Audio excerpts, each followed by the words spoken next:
Hi all, welcome to football arena. മെസ്സിയുമായി ബന്ധപ്പെട്ട വെളിപ്പെടുത്തൽ ഈയിടെ ബാഴ്സ പരിശീലകനായിരുന്ന ചാവി നടത്തിയിരുന്നു. അതായത് മെസ്സി ബാഴ്സയിലേക്ക് തിരിച്ചു വരാൻ ഒരുക്കമായിരുന്നു, എല്ലാം ഓക്കെ ആയിരുന്നു. പ്രസിഡന്റായ ലാപ്പോർട്ട അതിന് തടസ്സം നിന്നു. അതോടുകൂടി മെസ്സി വരേണ്ടതില്ല എന്ന തീരുമാനം കൈക്കൊണ്ടു എന്നായിരുന്നു ചാവി പറഞ്ഞിരുന്നത്. ഇപ്പോഴിതാ ലാപ്പോർട്ട ഇത് ശരിവെച്ച് കഴിഞ്ഞിട്ടുണ്ട്. അതായത് മെസ്സി ബാഴ്സയിലേക്ക് തിരികെ വരാതിരിക്കുന്നതാണ് തനിക്ക് താല്പര്യമെന്ന് ലാപ്പോർട്ട ഇപ്പോൾ തുറന്നു പറഞ്ഞു കഴിഞ്ഞിട്ടുണ്ട്.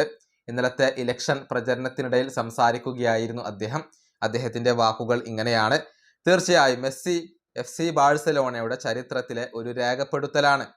ഏറ്റവും മികച്ച താരവുമാണ്. ക്യാമ്പ് നൗവിൽ അദ്ദേഹത്തിന് വേണ്ടി ഞങ്ങൾ ഒരു പ്രതിമ നിർമ്മിക്കും. കാരണം എല്ലാ കാലത്തും അദ്ദേഹത്തിൻ്റെ സാന്നിധ്യം അവിടെ വേണം. പക്ഷെ നിലവിൽ മെസ്സിയുടെ തിരിച്ചുവരവ് ബാഴ്സ ആഗ്രഹിക്കുന്നില്ല. ഒരു യുവാൻ പാബ്ലോ എക്സ്പീരിയൻസ് വീണ്ടും ആഗ്രഹിക്കുന്നില്ല. വ്യക്തിപരമായി ഇതേ അഭിപ്രായക്കാരൻ തന്നെയാണ് ഞാൻ. മെസ്സി ബാഴ്സയിലേക്ക് തിരിച്ചു വരരുത് എന്ന് തന്നെയാണ് എൻ്റെ അഭിപ്രായവും. ഇതാണ് ലാപ്പോർട്ട പറഞ്ഞിട്ടുള്ളത്. അതായത് നിലവിൽ മെസ്സി FC ബാഴ്സലോണയിലേക്ക് തിരികെ വരാൻ താൻ ആഗ്രഹിക്കുന്നില്ല എന്നാണ് ലാപ്പോർട്ട ഇപ്പോൾ വ്യക്തമാക്കിയിട്ടുള്ളത്.